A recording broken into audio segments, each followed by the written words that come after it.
শিল্পীদেরকে আমরা মঞ্চে আহ্বান করব এবং আমরা সাহিত্য সংস্কৃতি বিষয়ক আড্ডায় অংশগ্রহণ করব। আমি প্রথমে আমাদের আজকের অনুষ্ঠানের মধ্যমণি ডক্টর অরূপ রতন চৌধুরী আপনাকে মঞ্চে আসন গ্রহণ করার জন্য অনুরোধ করছি।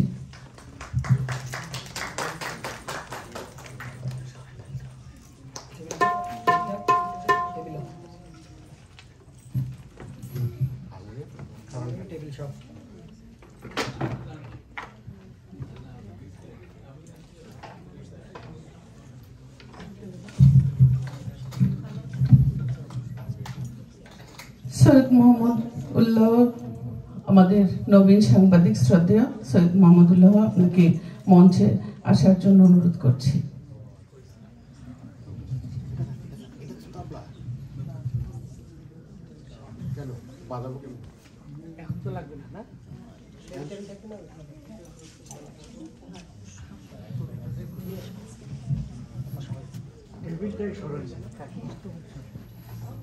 আর আমাদের অনুষ্ঠানের সময়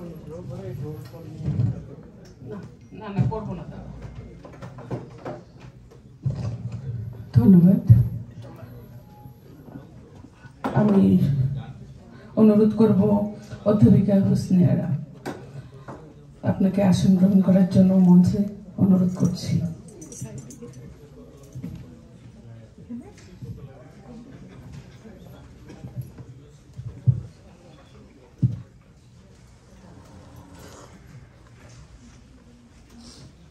বাংলাদেশ সোসাইটির প্রাক্তন সাধারণ সম্পাদক রানা ফেরদৌস, আপনাকে মঞ্চে আসার জন্য অনুরোধ করছি। প্লিজ, তিনি আমাদের অতিথি এবং তিনি আপনারা জানেন ডক্টর অরূপ রতন চৌধুরী সিলেটের কৃতি সন্তান। তো বাংলাদেশের তো বটেই, কিন্তু সিলেটবাসীর কাছে আমরা কৃতজ্ঞ যে আমাদের একজন অরূপ দাদা আছে, তাদের পক্ষ থেকে ধন্যবাদ। আমি অ্যাটর্নি মুজিবুর রহমান, আমাদের আরেকজন, প্লিজ আসেন, প্লিজ আসেন।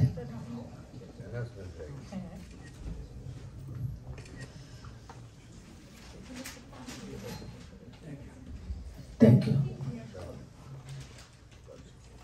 আমি আসলে এই পর্বটাকে খুব গুরুত্ব দিচ্ছি এই জন্য, কারণ আমরা সবাই সবকিছু জানি, কিন্তু আবার অনেকে আমরা ভাবছি আমি জানি, কিন্তু আমরা যে শিল্প সাহিত্য সংস্কৃতি নিয়ে কাজ করছি আরো কতটা ব্যাপকভাবে কাজ করা উচিত, কেন উচিত, আমি আশা করি সাহিত্য সংস্কৃতি বিষয়ে আমরা একটু আড্ডা দিব এবং গুণীজনদের কাছ থেকে আমরা কিছু আহরণ করব। তো আশা করি সবাই ধৈর্য ধরে শুনবেন, কখনো কথাও শুনতে হয়। তারপর আমাদের সিটি থেকে আমাদের কাউন্সিল মেম্বার শানা হানিফ, আমাদের প্রথম বাংলাদেশি যে কাউন্সিল ওম্যান, দুইবারের বিপুল ভোটে নির্বাচিত, তিনি আসছেন। আরেকজন আমাদের অ্যাসেম্বলি মেম্বার স্টিভেন রাগা, তিনিও দীর্ঘদিন এই কমিউনিটিকে প্রচুর সার্ভিস দিয়ে যাচ্ছেন, তিনিও আসবেন। এবং তারপর এর পরের পর্বটা আমরা ওখানে যাব, আমরা এখন কথা শুনবো এবং সেই কথা মনে রেখেই বাড়িতে যাব।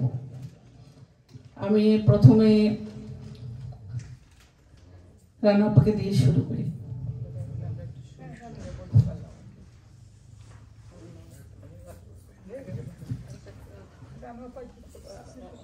আমাদের বড় ভাই সৈয়দ মোহাম্মদ উল্লাহ ভাই, ওনাকে আমরা কখনো বাবা কখনো দাদার মতোই শ্রদ্ধা করি। আমরা তার কাছ থেকে ওনাকে আজকের এখানকার আমরা প্রধান অতিথি করেছি, আমরা তার কাছ থেকে আমরা কিছু কথা শুনবো এখন।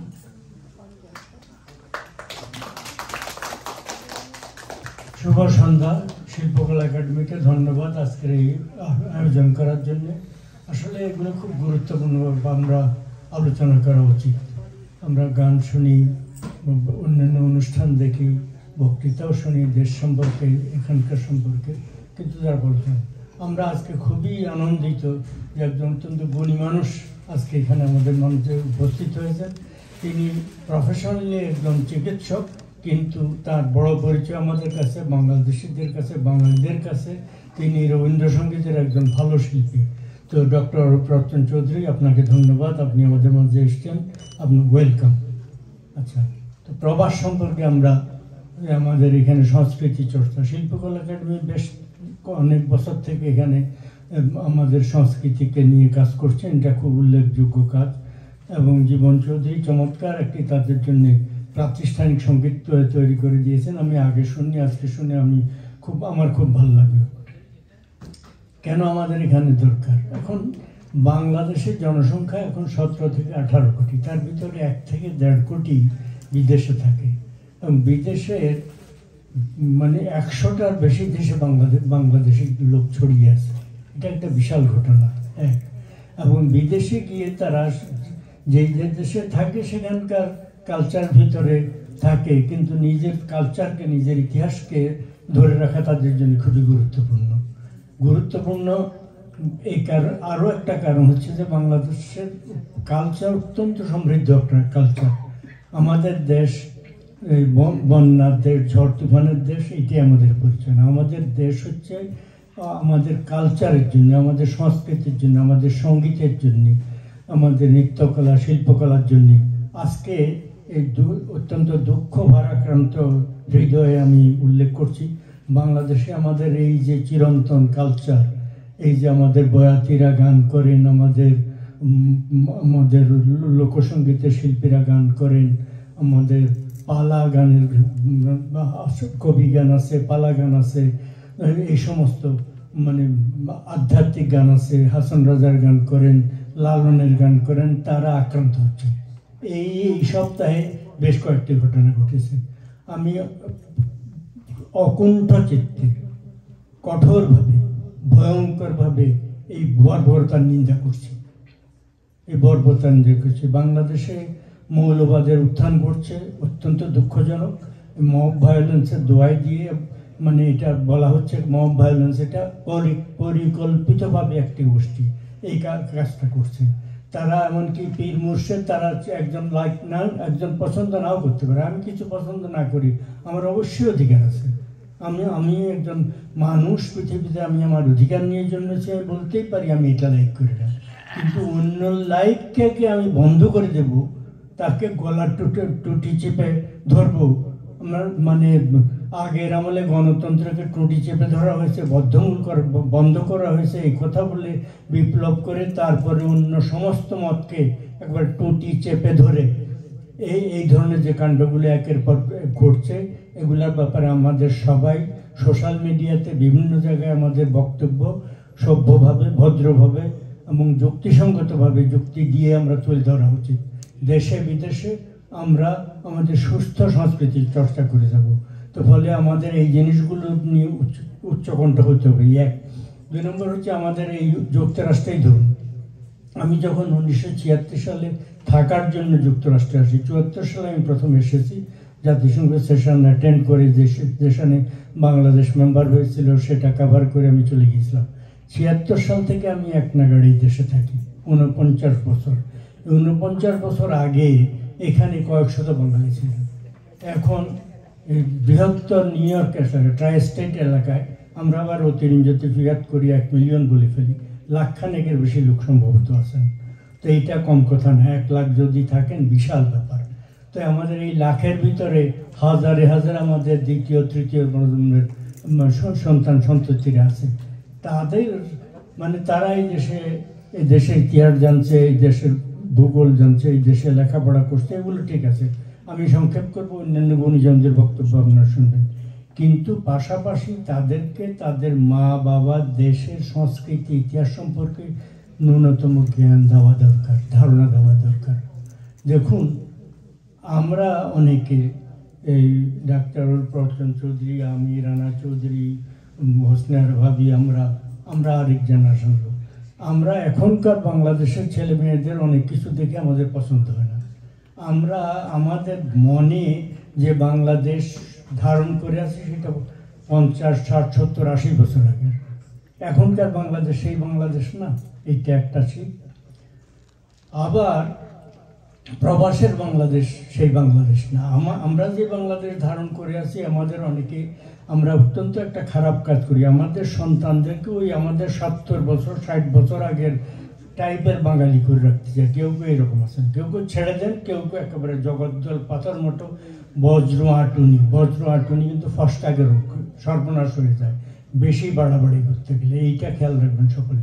ফলে একটা হচ্ছে আমরা অতীতে সেটাকে ফার্স্ট, এটা একটা তাদের উপর ধরে। দ্বিতীয়, আমরা এখানে যখন আসি তাদের মানে আমরা এখানকার এই আরেকটা কথা বলি, বাংলাদেশের জাতীয় সঙ্গীত যখন গীত হয় ডাক্তার সাহেব, আমার চোখে জল আসে, আমার অন্তরাত্মা সমস্ত অস্তিত্বে একটা অনুরণন ফিল করি, শিহরণ ফিল করি।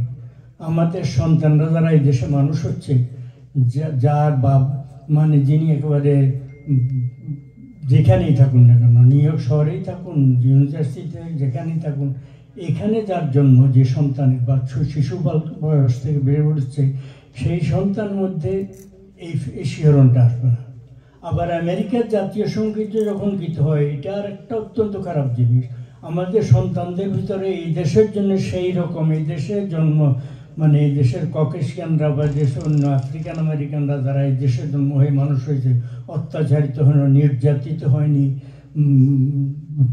তাদের ভিতরে মানে যারা আছে মানে নিজেদেরকে দেশের সত্যিকারের, তাদের ভিতরে যে অনুরণন জাগে, আমার যেরকম আমার সোনার বাংলা শুনলে সেটা আবার আমাদের ওই সন্তানদের মধ্যে জাগে না।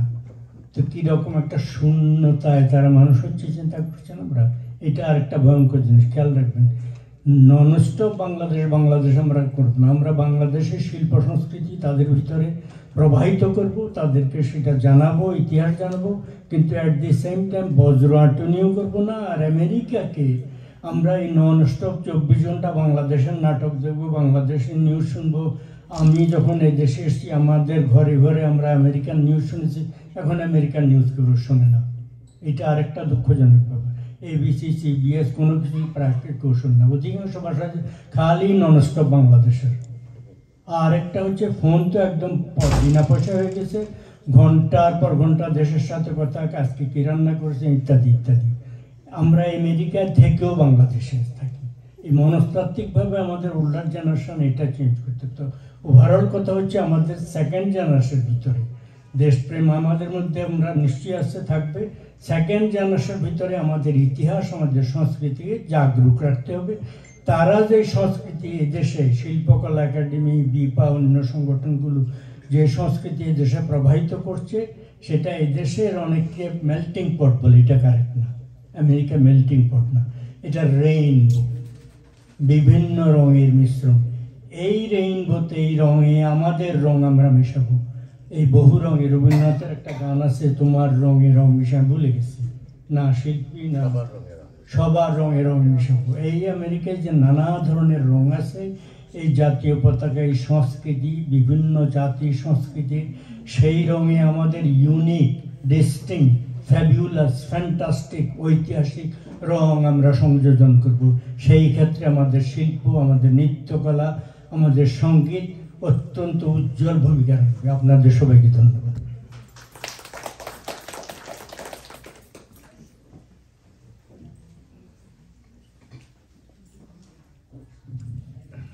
ধন্যবাদ আপনাকে।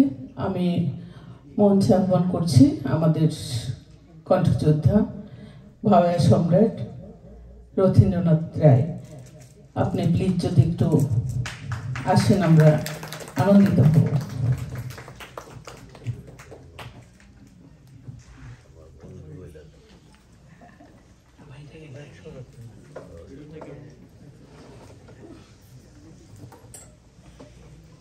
চেয়ারটা সরিয়ে দিলে এখানে আপনাদের ভবিষ্যতের গেস্ট আসলে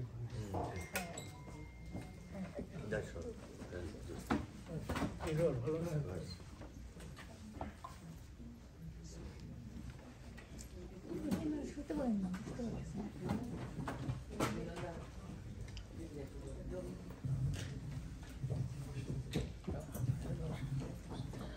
আমরা এখন চলে যাচ্ছি রানা ফেরদৌসের কাছে।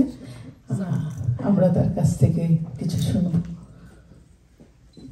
ধন্যবাদ ভূমিকা উপস্থিত সুধীবৃন্দ। এবং এই মঞ্চ আলোকিত করে বসা গুণীজনেরা সবাইকে আমি অভিনন্দন জানাচ্ছি।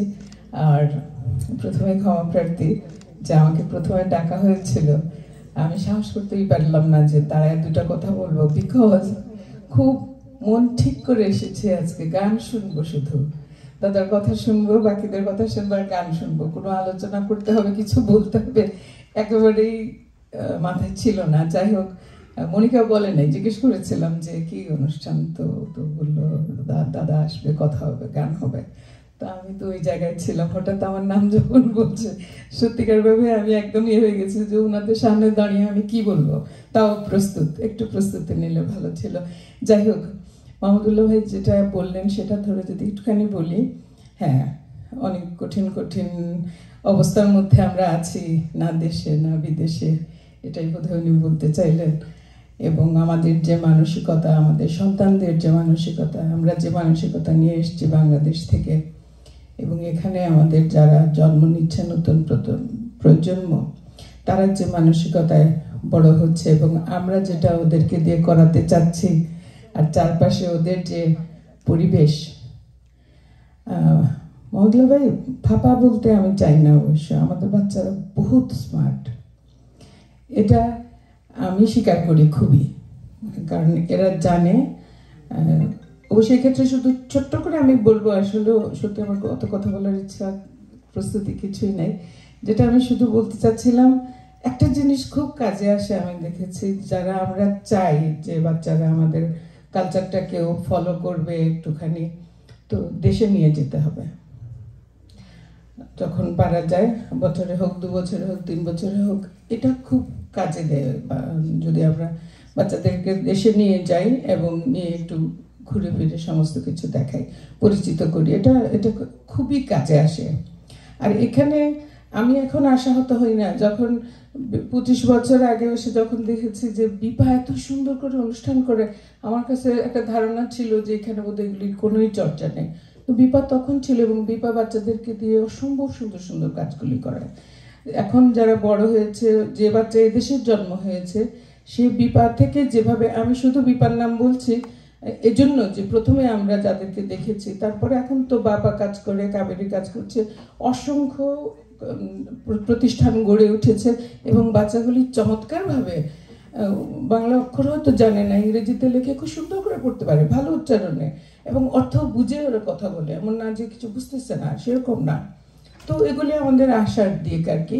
আর আমার মনে হয় যে এটার বাইরে খুব একটা বেশি, নিউ ইয়র্কে বলে আমরা বোধহয় সুবিধাটা একটু বেশি পাচ্ছি এ সমস্ত দিক দিয়ে। আমাদের বাচ্চাগুলো অত একদম নিরেট আমেরিকানের মতো মনে হয় না বড় হচ্ছে বলে, কেন জানি আমার মনে হয়, অথবা হয়তো আমি সব সময় এদেশে আসার পরে থেকে টু মাচ আমি বাংলাদেশিদের সাথে কাজ করেছি, যে কারণে আমি ভালো ইংরেজিও শিখতে পারিনি। মাস্টার্স করে আসলে কি লাভ হবে, ওই প্র্যাকটিসটাই আমার হয়নি, এটা আমি ফিল করি সবসময় যে আমি টু মাচ বাংলাদেশি। এখানে সমিতি, সংগঠন, সোসাইটি সবগুলিতে আমি বাংলাদেশিদের সাথে মাঝে মাঝে আমি বুঝিও না বিদেশে আছি, এটাই সত্য। তো যেটা বললাম, এটা ভালো হোক মন্দ হোক যেটাই হোক, আপনাদের কাছে আমরা তো বুড়া হয়ে আসছি দেশে। তো আমি আশাবাদী, আমাদের বাচ্চাদেরকে নিয়েও আশাবাদী। আর বর্তমান যে প্রেক্ষিত বললেন মাহমুদুল্লাহ ভাই, যে কোনো পরিবর্তন যখন আসে তখন কিছুদিন একটা নড়বড়ে অবস্থা থাকে, তারপরে কিন্তু হতে হয়। এটা দমবন্ধু অবস্থায় মানুষ থাকতে পারে না, সে যুদ্ধ করে হোক সেই অবস্থা থেকে মুক্তি হবে, না হলে আন্ডারস্ট্যান্ডিং হবে, একটা হবে। তো মানব সভ্যতা থেমে থাকে নাই, কখনোই থাকবেও না। আমরাও এগিয়ে যাব এবং আমরা যেটা চাই সেটাও করব। সবাই ভালো থাকবেন, অনেক ধন্যবাদ। আর দাদাকে অনেক অনেক ধন্যবাদ। আমি 2-3 দিন আগে থেকে জানতেছি দাদা আসবেন, সেজন্য বসেছিলাম। তো সবাই ভালো থাকবেন, অনেক ধন্যবাদ।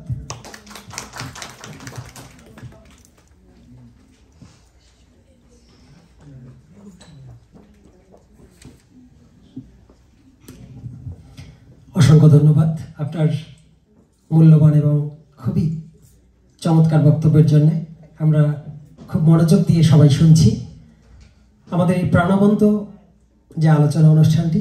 এবারে আমি বিনীত আমন্ত্রণ জানাচ্ছি, অনুরোধ করছি আমাদের কণ্ঠযোদ্ধা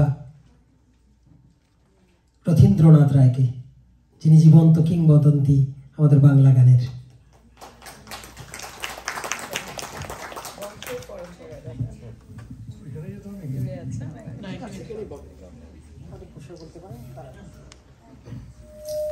আজকের এই মহতী সভার সভাপতি এবং এখানে উপস্থিত মঞ্চে সুধীজন এবং বিদগ্ধ শ্রোতাবৃন্দ, আপনাদের সবাইকে আমার সংগ্রামী সালাম, প্রণাম, নমস্কার, শুভেচ্ছা। আসলে আজকের যে আয়োজন সেটি হচ্ছে ডক্টর অরূপ রতন চৌধুরী, তাকে নিয়ে। সে মুক্তিযোদ্ধা, কণ্ঠযোদ্ধা।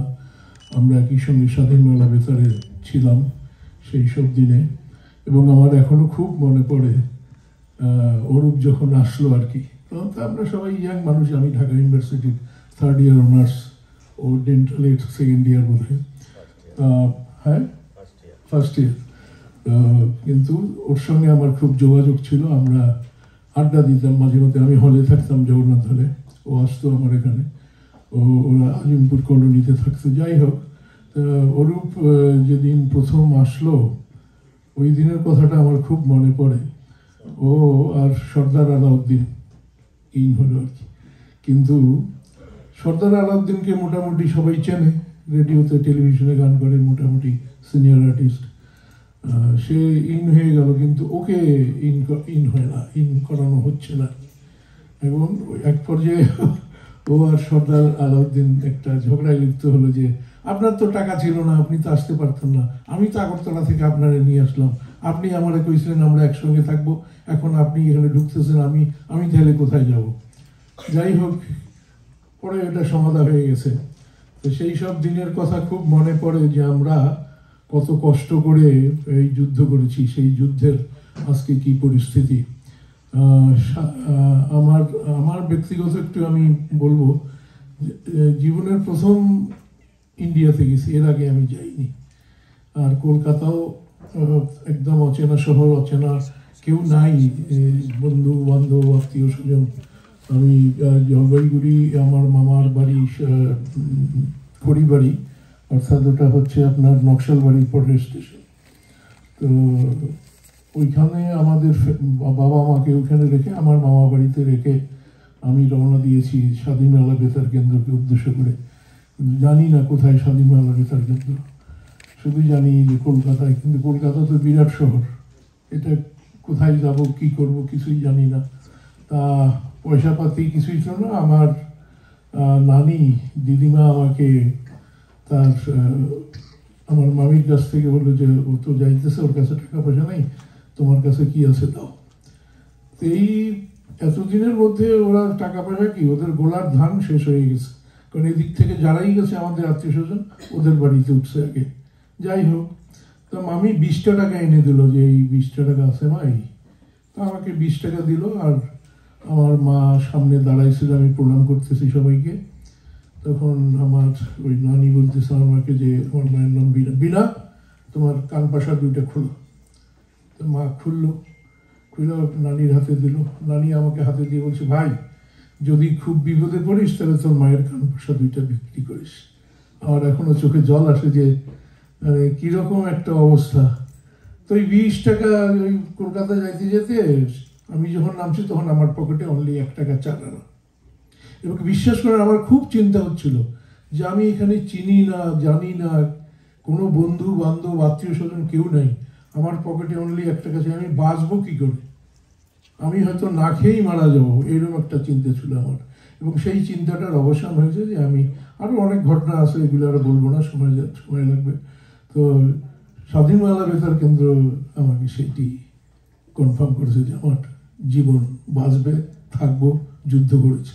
এবং আমরা পজিটিভ সেন্সের লোক, আমরা নেগেটিভ চিন্তা করি না, আমরা প্রসিড করি এবং উই ফেস দি প্রবলেম।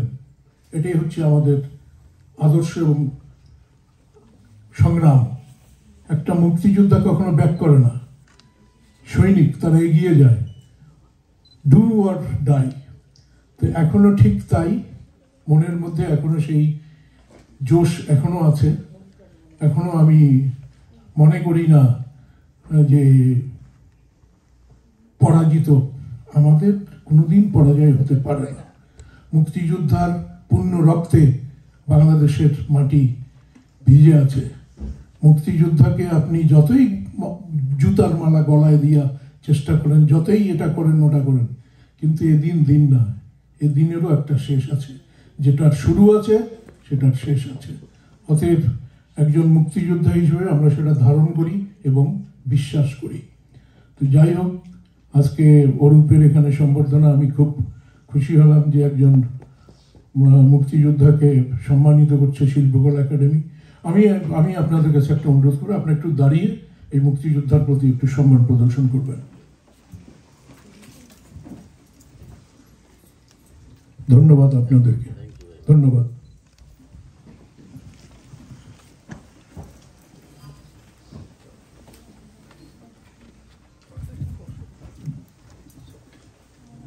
ধন্যবাদ রথীন্দ্রনাথ রায় আপনাকে। আমাদের মাঝে এসে পৌঁছেছেন আমাদের দুইবারের assemblyman Steven Raga. So thank you Steven Raga for join with us. আসলে রাগা আমাদের জন্য, আমাদের এই আজকের অতিথি যিনি, তার জন্য কিছু উপহার এনেছেন এবং আমাদের শিল্পকলা একাডেমির জন্য আমরা সবসময় সহযোগিতা পেয়ে থাকি আমরা আমাদের এই ইলেক্টেড অফিসিয়ালের কাছ থেকে। Thank you very much for your respect, love and cooperation. So please come to this place, or you can sit down and here, please. Okay, wherever. Here, please. Yeah. Okay.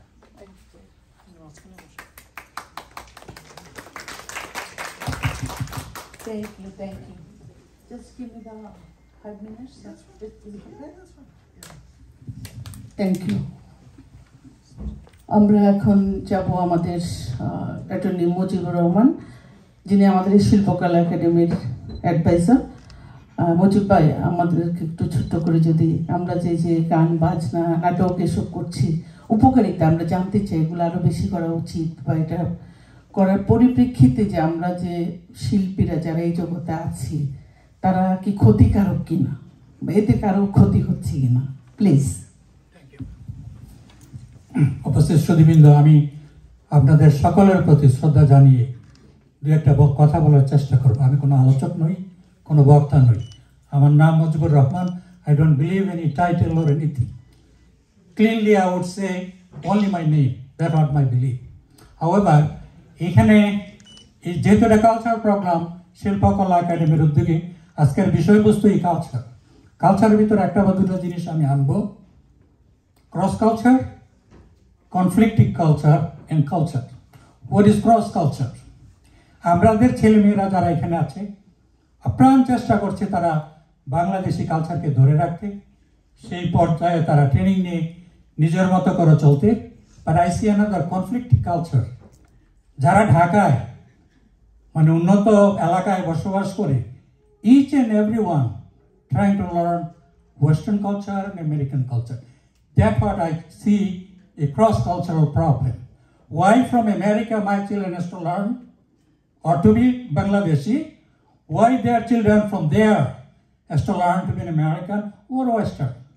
Something is defective somewhere. We can clear it up.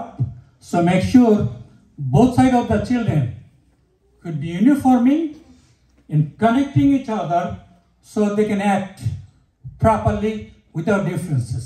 That's what I mean the cross culture. There's another called conflict culture. What is conflicting culture? Look, I came from Bangladesh. I'm an immigrant. I have 2 daughters born here. They got their education from here. But the way I see they are raising, because they go to school, they go to college, they mix up with their friends and everything, the way they talk, their manner and their belief is totally different than when I was a student. If I said do this, they said it is not proper, do the other way. It's a conflicting culture. এটাকে আমাদের এক জায়গায় আনার চেষ্টা করতে হবে। Why we are having this thing? Because our parents are very so old-fashioned. They are trying to push their children what they believe to do it, and some children is still listening. Some children are revolting and they are denying it or refusing it. So এই জায়গাটাকে ঠিক করতে হবে আপনাকে। You living in Western country, you eating, working, dressing up, associating with them. Why you have to be like an old-fashioned way? You have to give up something, accept something, so we can move forward together. Don't be too strict, don't be too liberal. But our children, like we are Bangladeshi American, our children are American Bangladeshi, and their children will be an American American. That's the time we're going to go lost most of the part. But let's keep as much as we can, so we can move forward together. I may be taking a long time than I'm supposed to take. So maybe I'll talk another day. I thank you very much. Amaki opportunity দেওয়ার জন্য কথা বলেছেন. I'm not a really professional speaker. আপনাদের সামনে সুন্দর করে কথা বলি, আপনাদেরকে মুগ্ধ করব. ধন্যবাদ আপনাদেরকে. আমরা মুগ্ধ হয়েছি মজুর ভাই, কে বললো আমরা মুগ্ধ হয়েছি? আমি ধন্যবাদ জানাচ্ছি আমাদের সাথে আছেন আমাদের লেখক, অ্যাক্টিভিস্ট, আমাদের বড় ভাই শামসুদ্দিন আজাদ ভাই, এবং তিনি হলেন যে রাজনৈতিক নেতা আমাদের হোসেন কবির স্যার এখানে আছেন চট্টগ্রাম বিশ্ববিদ্যালয়ের। আমি এখানে দেখছিলাম আমাদের শীতাংশু গুহ, আমাদের হিন্দু বৌদ্ধ ঐক্য পরিষদের মাইনরিটিদের ভেরি স্ট্রং লিডার। আমি জানি না দেখছি কিনা, তার মধ্যে আমি সৌদ চৌধুরী, যিনি আমাদের একজন বিশিষ্ট সাংস্কৃতিক ব্যক্তিত্ব। আমি আপনাকে একটু মঞ্চে ডাকছি, তিনি আমাদের অতিথি, প্লিজ যদি একটু আসতেন। আমি আপনাদের অনুমতি নিয়ে, কারণ আমাদের অ্যাসেম্বলিম্যানকে ছাড়তে হবে, কারণ আমাদের তো প্রচুর কাজ থাকে।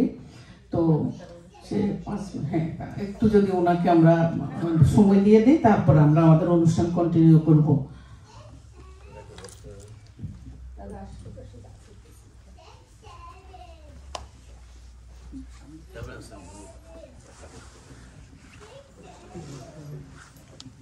আমাদের এই young energetic leader Stephen Raga, he worked 24/7, and not only for the Bangladeshi community, he loves all of community people, and he loves to give the service to them. And we are very, very happy with you, because you always take care of us and our community. You love our community. Thank you. I think you have something, citation or something for our special guest, or Dr. Aruprotan Chaudhary. And so before that, say something about for the sculpture. Yes. Okay. Can you come over here, please? Sure. Thank you. Thank you so much. Always happy to join your lovely organization, all the community leaders here who are not just embracing the Bangladeshi culture and heritage, but spreading it to a new generation here in Queens, in New York, and the United States. Some of you know me. I'm the first Filipino-American ever elected in New York State. I'm the only Southeast Asian representing in the New York State Legislature in Albany, sitting as an assembly. I just came back from the Philippines a few days ago. I was there for a family wedding, and then you could see the contrast of the need of how we need to, while, like what was said, while we're putting our roots down here in the United States, that we shouldn't forget where we come from, wherever we go. And this is the world's borough. We're in Queens. We have a very diverse culture here. Every block is another population of people that have come to Queens, come to New York and America to live the American dream. But in doing so, we should not forget our heritage, not forget our culture, and in fact, acknowledge the contributions of every community here into Queens, New York, and the United States. And I think that you regularly do that. Thank you for your leadership, Monica, and everybody here. I think that Queens is better for it when we acknowledge our community leaders, where we acknowledge our culture, and then also while we do it together and highlight for those that maybe not from our background. I'm learning more and more about Bangladesh and your culture and history every month, and I think I'm better for it, and I think New York City is better for it as well. So I just want to say thank you, congratulations. I'm always happy to join you. And I do have one or two citations here, one for the professor and one for your lovely organization as well. If I can go ahead and give that. Yes. Here, do you want me to read it? I don't have to read it. Dr. Aruprotan Chaudhary, please, আপনি যদি একটু সবাইকে নিয়ে আমরা সবাই দাঁড়াবো, আমরা একসাথে আসবো, এবং আমাদের অ্যাসেম্বলি মেম্বারকে আমরা সম্মানিত করব, কারণ তিনি আমাদের মাঝে সময় নষ্ট করে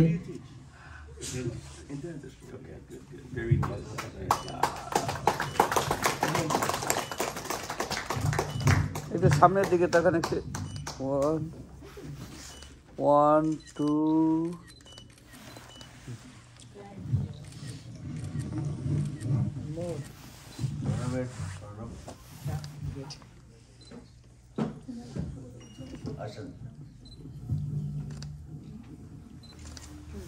Thank you very much. Congratulations. No, thanks so much.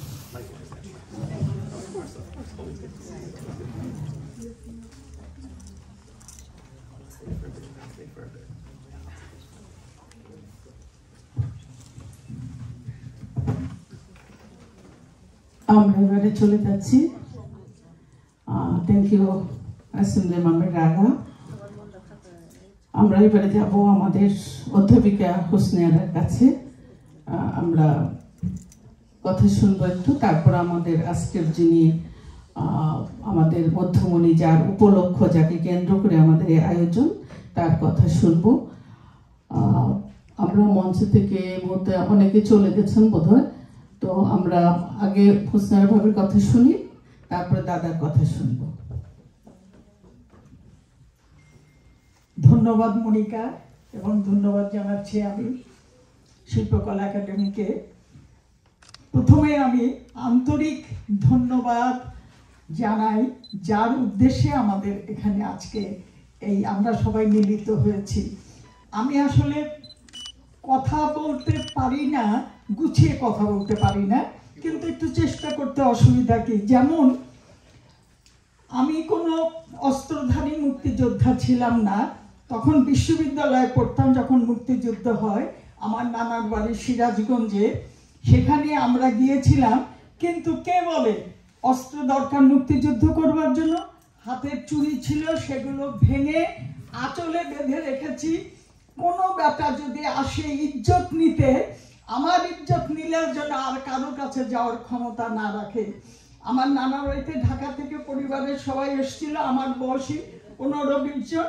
তাদের আমি একটু ছিলাম, কি বলে, ডিয়ারিং শুধু না, একেবারে অন্য রকমের ছিলাম। ভাষায় কিছু বলা যায় না, কারণ আমরা ছোটবেলায় মাঠে খেলতে যেতাম। আমার ডাকনাম হাসি। আমি একটু বলছি, তখন কেউ বলতে, এই হাসি জানিস ওই ছেলেটা না, চোখ দিয়ে কেমন করে আমাকে সত্য মিথ্যা জানা নাই, যে নখ চোখা করে রাখতাম। ডাক তো ছিলই, এবং সাথে একটা পেন। আমার বাবা বলতেন খেলতে গেলে পেন সাথে রাখবে, কলম। সেইগুলো দিয়ে তাকে এমন মারতাম, একদম শুয়ে ফেলতাম। এটা হয়তো অনেক সময় অপরাধ করেছি, কিন্তু বেনিফিট কি পেয়েছি? আমার বয়স এখন প্রায় 100-র কাছাকাছি।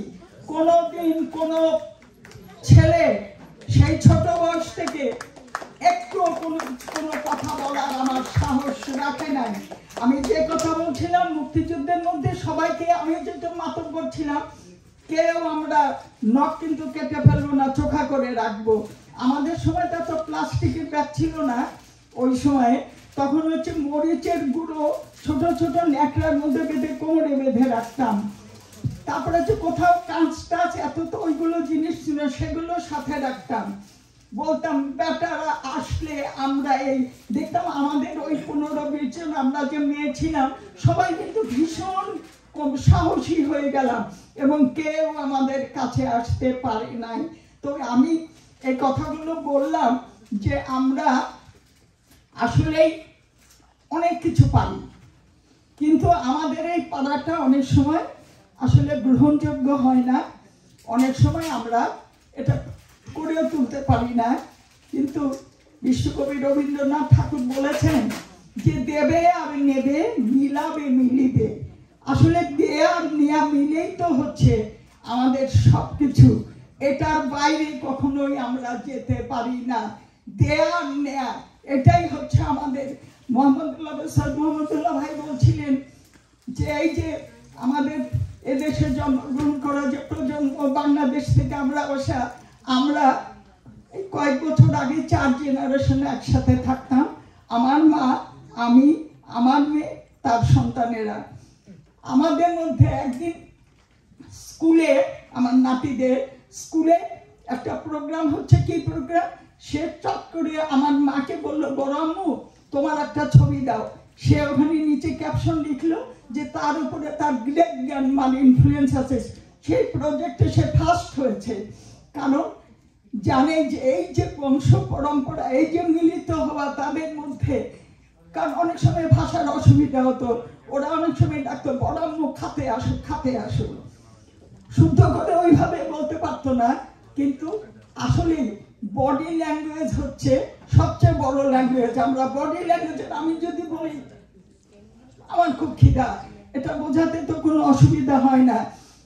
আর আমার নাতিরা যেটা বলতো, বাংলা লেখা শেখাতাম যখন, বলতে আচ্ছা তোমাদের এতগুলো স কেন, এতগুলো র কেন, কি কষ্ট এগুলো করতে। কষ্ট তো আসলে হয়ই, কিন্তু আমরা আসলে সবাই সবার জন্য নানানভাবে আমরা মিলিত হব। শিল্প, সাহিত্য, সংস্কৃতি, এটা সাহিত্য সংস্কৃতিকে মানুষকে সমৃদ্ধ করে। এটা ছাড়া মানুষের সমৃদ্ধ হয় না। সঙ্গীত, আমার কিন্তু কণ্ঠে কোনো সুর নেই, ওনার কাছে দাঁড়িয়ে আমি বলছি কণ্ঠে সুর নেই, কিন্তু আমার হৃদয়ের যে সুর সেটা অস্বীকার করতে পারবো না। কারণ প্রসিদ্ধ একজন গায়ক রবীন্দ্রসঙ্গীত গাইতে গিয়ে সুরের ভুল করে অন্যভাবে গেয়েছেন। আমি ভুল করে কেমন করে একটা শব্দ করে উঠেছি, তারপরে ভয় পেলাম যে উনি এত বড় একজন শিল্পী, ওনার ভুল আমি ধরছি। ওনার গানটা শেষ হয়ে উনি বলে সরি, আমি কিন্তু একটু ভুলভাবে অন্যভাবে গেয়ে উঠেছি। সুতরাং আমাদের হৃদয়ে সুর থাকতে হবে। আমরা এই বিশ্বটা হচ্ছে এখন কি গ্লোবাল ভিলেজ, তাই না? গ্লোবাল ভিলেজ, আমি মনে করি বিশাল একটা মাঠ, এটা ধান ক্ষেত হতে পারে, যা কিছু হতে পারে, নিজেদের প্রয়োজন মতো আমরা আলপথ দিয়ে এটাকে নিজস্বতার জন্য এটা করি। এই বিশ্বটা আসলে গ্লোবাল ভিলেজ। আমরা এদেশের মানুষের কাছে আমাদের বার্তা পৌঁছে দিতে পারি। কারণ বললাম যে আমাদের 4 জেনারেশন আমাদের এক বাসায়, আমার নাতিগুলো আছে, অনেক সময় তাদের সাথে অনেক কিছু নিয়ে কনফ্লিক্ট হয়, কিন্তু আমরা মূলত এক, আমাদের উৎস সবার তো এক। এ বিশ্বে যত মানুষ আছে উৎস সবার এক। কেউ বাবা মা ছাড়াতে বিশ্বে আসতে পারে না, কেউ মায়ের গর্ভ ছাড়া বিশ্বে আসতে পারে না। কোনো ব্যতিক্রম অন্যভাবে কিছু হয় কিনা জানি না, এখন তো আর্টিফিশিয়াল ইন্টেলিজেন্সের কথা বলা যায়, এটা হয় না। সুতরাং আমরা এক, আমরা একে অপরের সাথে আছি। শুধুমাত্র আমাদের মানসিকতা, আমাদের মানবতা, মানবিকতা, এগুলোকে আমরা সমৃদ্ধ করব এবং এই ব্যাপারে আমরা যেন কখনোই পিছু হটে না যাই। তাই আসুন না, এই যে দাদার কথা, যখন আমরা বাংলাদেশে ছিলাম, উনি কিন্তু এই যে দাঁতের পরিচর্যার জন্য যে কথাগুলো বলতেন সেগুলো একটু নতুন ছিল, তার আগে আমরা কখনো শুনি নাই। আর আমি বললাম খুব দুষ্ট ছিলাম। আমার বাবা ছোটবেলায় দাঁত মাজার জন্য বলছে যদি আমি বাদ দিই তাহলে হবে না, 4 আনা পয়সা, মানে আমাদের সময় ভীষণ, আমাকে বলতে 4 আনা পয়সা তুমি প্রতিদিন দাঁত মাজবে। তো এটাই, আপনাকে অসংখ্য ধন্যবাদ। সঙ্গীত, সুস্থতা আর দেহ মনের কথা তো আছেই। দেহকে সুস্থ রাখতে গেলে মনকে সুস্থ থাকতে হবে, মনকে সুস্থ রাখতে গেলে দেহকে সুস্থ থাকতে হবে। এই ব্যাপারে আসলে উনি আমাদের, কি বলবো, তাকে নিয়ে আমরা গর্ব করি। আমি আসলে সামনে প্রশংসা করতে পারি না, যা কিছু ভালো কথা, যা কিছু প্রশংসা, সেগুলো আমরা আড়ালে করব, সেটাই হবে। আসলে কোনো বাসায় গেলে খেতে দেওয়ার পরে খুব টেস্ট করলাম, বলতে পারি না বাবা কি স্বাদ, ওটা আমি বলতে ভুলে যাই। একটু মধ্যম হলে বলতে পারি। সেই জন্য আপনার প্রশংসা আপনার সামনে আমি করছি না, কিন্তু আপনার জন্য আমরা গর্ববোধ করি যে আমাদের একজন বাংলাদেশি, একজন বাঙালি, এই বিশ্বের একজন প্রতিভাবান ব্যক্তিত্ব, আপনার জন্য আমরা অহংকার বোধ করি। এবং আমার নাতিদের কাছে, তারা এখন অনেক বড় হয়ে গেছে, তাদের কাছেও আপনার ব্যাপারে গল্প করলাম, গল্প বললাম, ওরা বোঝে। আমরা একটু মিক্সড কথাবার্তায় আমাদের বলতে হয়, কারণ ওরা খেতে আসো বলে খাতে আসো, এই যে নানানভাবে অন্যভাবে আমরাও মেনে নেই, কারণ আমরাও ইংরেজি তো ভালো বলতে পারি না, ওরাও কেন বাংলা এত ভালো বলতে পারবে। কিন্তু মনে করি মানসিকতার যে আদান প্রদান সেটাই হচ্ছে আসলে সংস্কৃতি। আমরা এ বিষয়ে অনেক উন্নতি হয়েছে, এ বিশ্বে অনেক উন্নতি হয়েছে, কিন্তু আমরা মানবতার প্রসার কিন্তু সেইভাবে ঘটাতে পারি নাই। তাই আসুন না, সঙ্গীত একটা কথা বললে আপনারা আমাকে কিন্তু এইভাবে যে এখানে দাঁড়িয়ে যদি আমাদের আজকের বিশেষ অতিথি, আমাদের ভাই, আমাদের কি যার উদ্দেশ্যে আমরা এখানে এসেছি, উনি কিন্তু গান গাইলে আমরা সবাই মোহিত হয়ে যেতাম। তার মানে সঙ্গীত সুর দিয়ে মানুষকে আসলে পথে আনা যায়, এবং পড়াশোনা করলে শুদ্ধ সংস্কৃতি চর্চার মাধ্যমে আমরা মানবতার পথে এগিয়ে যেতে পারবো। আমার মনে হয় আমাদের দায়িত্ব, সবার দায়িত্ব হচ্ছে এ বিশ্বকে মানবিক করার, কারণ অনেক আর্টিফিশিয়াল ইন্টেলিজেন্স অনেক কিছু করেছে, ব্যাপারে বলা যায় না, কিন্তু বিশ্বকে মানবিক করবার জন্য আসুন আমরা সবাই শুদ্ধ সংস্কৃতি চর্চা করি, যে সংস্কৃতির মাধ্যমে আমরা একটা সুস্থ মানুষ হয়ে গড়ে উঠতে পারবো, বেড়ে উঠতে পারবো, বিশ্বকে অনেক দূর এগিয়ে নিয়ে যেতে পারবো। ধন্যবাদ দাদা, আপনি আমাদের ছোট ভাই, কিন্তু আপনাকে নিয়ে অহংকার করার মতো অনেক কিছু আছে, আপনি অনেক কিছু আমাদের জন্য আরো দিয়ে যাবে। আপনারা 1000 বছরের পরমায় কামনা করছি, এবং মঞ্চে যারা আপনারা আছেন তারা just I'd like to see you before, but today thank you very much. I just I guess just next time you will be with us. And রথিন্দা তো আসলে দারুণ। সৈয়দ মোহাম্মদুল্লাহ ভাই, সবাইকে আপনাদের অসংখ্য ধন্যবাদ আমার এলোমেলো কিছু কথা বলার জন্য। আপনারা আমাকে ক্ষমা করে দিবেন উল্টাপাল্টা কথা বলার জন্য। ধন্যবাদ মনিকাকে আবারও ধন্যবাদ সবাইকে। আসলে আমাদের ইলেক্টেড অফিসিয়ালদের অনেক তাড়া থাকে, তারা একদিনে অনেক জায়গায় যায়। সো আমি থ্যাংক ইউ জানাই যে তারপর শিল্পকলাকে প্রচুর সময় দেয়। তো তিনি আমরা কিছু ছবি তুলবো দাদার সাথে, এবং আমি একটু ফুল দিয়ে আপনাকে শুভেচ্ছা জানাবে।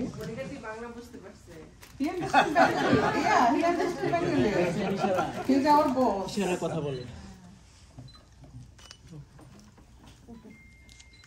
Thank you. যান দিদি, যান, আপনি যান।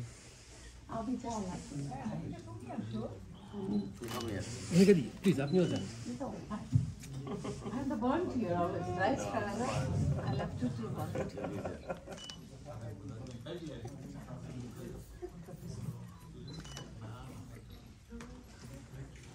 Thank you so much.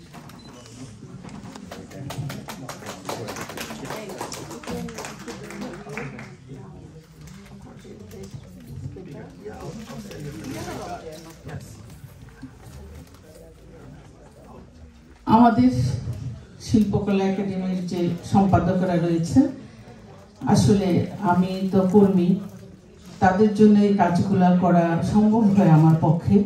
তো তারা আমাদের অতিথিদেরকে গোলাপ দিয়ে শ্রদ্ধা জানাতে চায়। আমি ডাকবো রোজলিন বটলেরও, প্লিজ আসেন। তিনি আমাদের কণ্ঠযোদ্ধা রথীন্দ্রনাথ রায়কে এদিকে একটু ধরেন। Thank you. Kanika Das please. Roslyn দিদি আমাদের কালচারাল সেক্রেটারি আসছেন, আমাদের অর্থ সম্পাদক, অর্থমন্ত্রী কণিকা দাস দিদি ট্রেজারার। 12 বছর শিল্পকলার জন্মলগ্ন থেকে এখনো যিনি আছেন মজিদ। আমার দিকে থ্যাংক ইউ, থ্যাংক ইউ।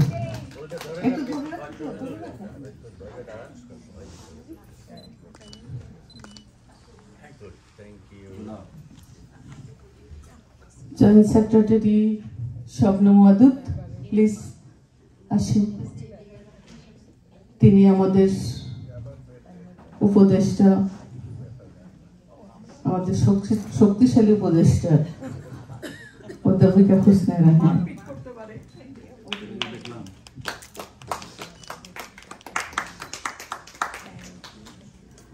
আসছে আমাদের আরেকজন সম্পাদক অসীম দাস, আমাদের আজকের সম্মানিত অতিথি অরূপরতন চৌধুরীকে ফুল দিতে।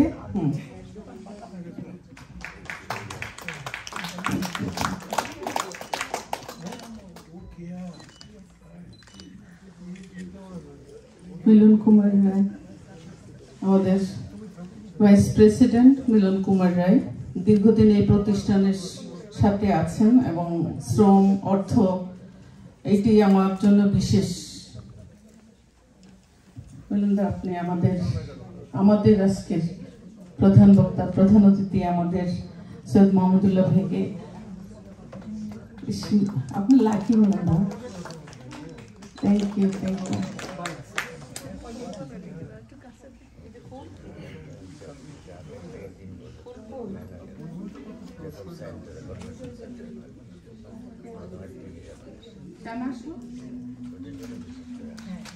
আমাদের লুৎফা শানা আরেকজন শক্তিশালী সম্পাদক কর্মী, সে আমাদের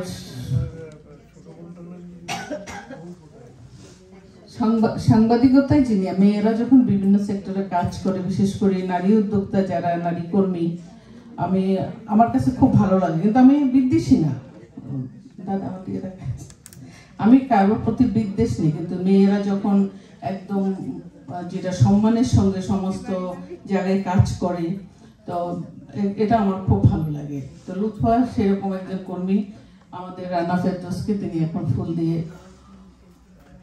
আমাদের পক্ষ থেকে আপনাদেরকে শ্রদ্ধা। আমাদের দিকে তাকালে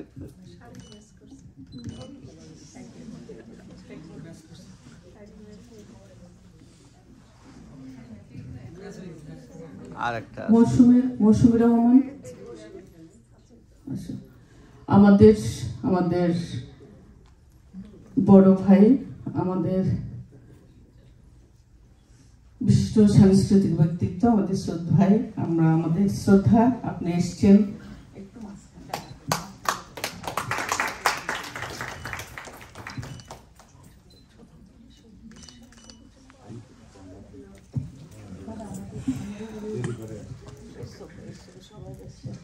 আমি দেখতে পাচ্ছি আমাদের আরেকজন সম্মানিত উপদেষ্টা, শিল্পকলা একাডেমির প্রথম থেকেই যিনি আমাদের সঙ্গে, আমাদের কবি, লেখক, সাংবাদিক, উপস্থাপক কবি ABM সালেউদ্দিন, আপনাকে অনেক অনেক ধন্যবাদ। আপনি সবসময় আমাদের সাথে থাকেন, সহযোগিতায় থাকেন। আমরা আপনার সুস্থ সুন্দর জীবন কামনা করি, আরো বেশি বেশি আমাদের সঙ্গে সময় দিবেন এই প্রত্যাশা করছি। আমরা এখন আমাদের আজকের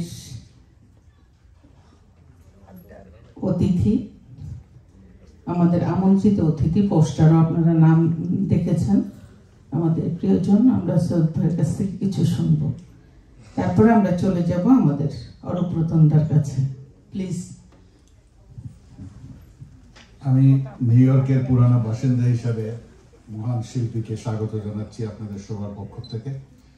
বহুদিনের আগের পরিচয়, আমার বড় মেয়ের বিয়ের সময় উনি এখানে ছিলেন। আর আমি ক্ষমা চেয়ে নিচ্ছি সবার কাছ থেকে, আমার 7টায় পৌঁছার কথা ছিল কিন্তু পারি নাই, আর এখানে আটকা পড়ে গিয়েছিলাম। মাঝে মাঝে ওই কোটমুল্লাদের মতো 3টা মিলাদ পড়ে যায় একসাথে, ওই রকমই আজকে একটা অঘটন ঘটে গেছে, আমার ক্ষমা করবেন।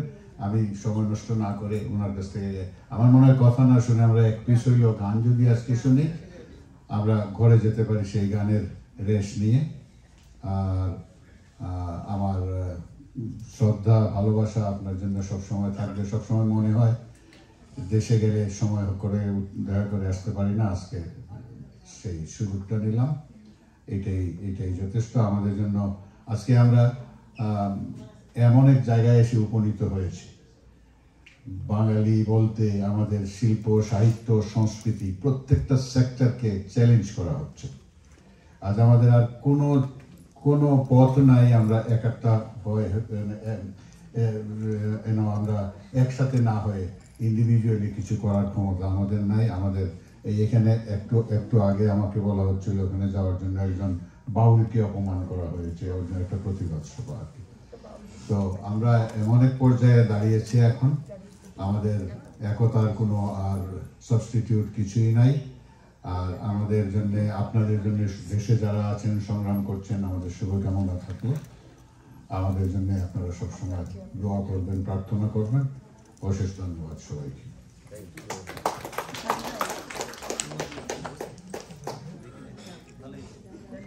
ধন্যবাদ। আমাদের আরেকজন সম্মানিত উপদেষ্টা, অত্যন্ত গুণীজন, আমাদের গীতিকার মাহফুজুর রহমান মাহফুজ ভাই। তিনি মাহফুজুর রহমান মাহফুজ ভাই, আপনি কি এখানে আছেন? আমরা চোখের সামনে একটু ছোট্ট করে যদি আমাদেরকে একটু শোনাতেন কিছু। ছোট করে শোনাবো, একটু সংক্ষিপ্তই হবে। অনেক ধন্যবাদ। আজকে শিল্পকলা একাডেমি ইউএসএ তাদের আয়োজনে, বিশেষ করে মনিকা এবং তারা যারা আজকে আয়োজনটা আয়োজন করেছেন এবং এখানে উপস্থিত হয়েছেন, তাদের সকলকে আমার শুভেচ্ছা। অরুণরতন চৌধুরীর সঙ্গে আমার পরিচয় হয়েছে, ওনার মনে নাই হয়তো, এস এম হেদায়েত আমাদের একজন গীতিকার ছিলেন, সে ওনার কাছে আমাকে নিয়ে গিয়েছিল। তখন উনি অনেক গান লিখতেন, আর ওনার অন্যান্য পরিচয় তো আপনারা জানেন, উনি প্রফেশনাল একজন ডক্টর। তো আজকে যখন আমাকে মনিকা দেবী বললেন যে আজকে ওনার অনুষ্ঠান হবে, সম্বোধনা দেওয়া হবে, আমি বললাম ঠিক আছে, অবশ্যই আমি আসবো। আর এখানে যারা আমার এখানে মঞ্চে যারা উপদেষ্ট আছেন, তাদের সকলকে আমার শ্রদ্ধা। তো মনিকা যেটা বলেছে যে এখন অনেক কথা হয়ে গেছে, এখন বরঞ্চ আমরা কিছু গান শুনি ওনার, আর ওনাকে আমার আন্তরিক শুভেচ্ছা। সকলকে আপনাদেরকে ধন্যবাদ। ওকে, আমরা এখন ওনার গান শুনবো। Monika, thank you. ধন্যবাদ মাহফুজ ভাই। 2015 সালে ঢাকা ক্লাবে আমাদের বৃহৎ আকারে একটি সংগঠন অনুষ্ঠান হয়েছিল শিল্পকলা একাডেমির পক্ষ থেকে। আর এবারের যে বর্ষটা সেটি ছিল অরুণরতন চৌধুরীর সঙ্গে সাহিত্য বিষয়ক গান ও আড্ডা চলছে। তারপর আমরা চলে যাব গানে। তার আগে আমরা ডক্টর অরুণরতন চৌধুরীর কাছে কিছু শুনবো, তারপরে আমরা গানে ফিরে যাব। দাদা প্লিজ, যদি না, গানের জন্য আয়োজনটা একটু আলাদা লাগে, এখানে ইনস্ট্রুমেন্ট লাগবে, সবকিছু পরিবেশটা। হ্যাঁ, তো দাদা আগে একটু কথা বলুক, আমরা একটু শুনি। আর দাদা বড় হয়, আমরা গর্বিত যে আপনাকে আমরা পেয়েছি। আমি ব্যক্তিগতভাবে বলবো, আমি অত্যন্ত গর্বিত। সেই সাথে একজনকে দাদার সঙ্গে ডাকবো, যিনি না থাকলে আজকের অরুণরতন চৌধুরী এত বড় হতে পারতো না। দাদা যদি আমাকে এখন একটা মারও দেয় তাও বলবো। আমি গৌরী চৌধুরীকে একটু ডাকছি পাশে, প্লিজ। আজকের ফার্স্ট লেডি আমার বৌদি, অত্যন্ত মানবিক একজন মানুষ, স্নেহশীল মানুষ। বৌদি, তুমি কি কিছু বলবো? সাথে থাকলে খুশি। ওকে দাদা প্লিজ। তো ওনাকে আমার গোলাপ ফুলটা দিয়ে দিলাম।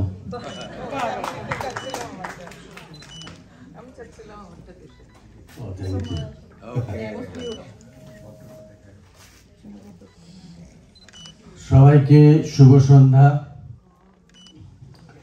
আজকে শিল্পকলা একাডেমি নিউ ইয়র্কের আয়োজনে যে অনুষ্ঠানটি অনুষ্ঠিত হতে যাচ্ছে বা চলছে, তার মনিকা সহ সকল কর্মকর্তাকে, সদস্য, উপদেষ্টাকে আমার অন্তঃস্থল থেকে কৃতজ্ঞতা জানাচ্ছি।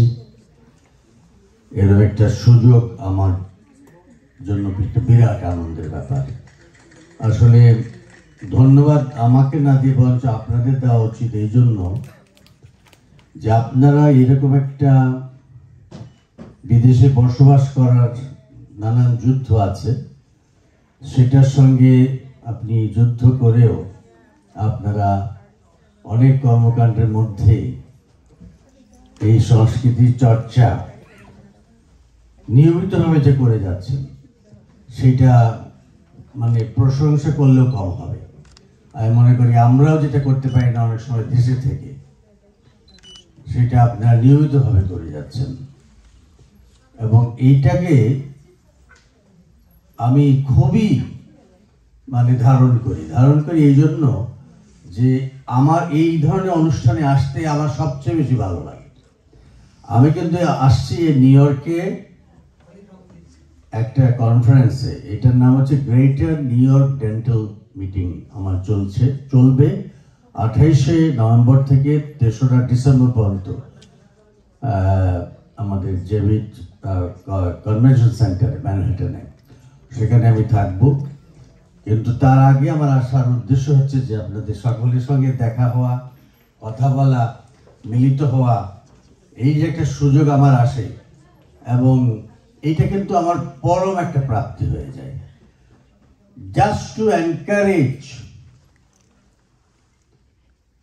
that you are regularly organizing this kind of cultural events, programs, এবং আপনি বাংলাদেশের কৃষ্টিটা, আমাদের যে ঐতিহ্যটাকে, সেটাকে সবসময় তুলে ধরার জন্য সচেষ্ট, এবং আমাদের জেনারেশনও এর সঙ্গে জড়িত হয়ে যাচ্ছে। তো এই যে আপনার প্র্যাকটিসটা, কালচারটা নিয়মিতভাবে করছেন আপনারা, তাকেও একটু অ্যাপ্রিসিয়েশন করারও কিন্তু একটা উদ্দেশ্য এখানে আসে।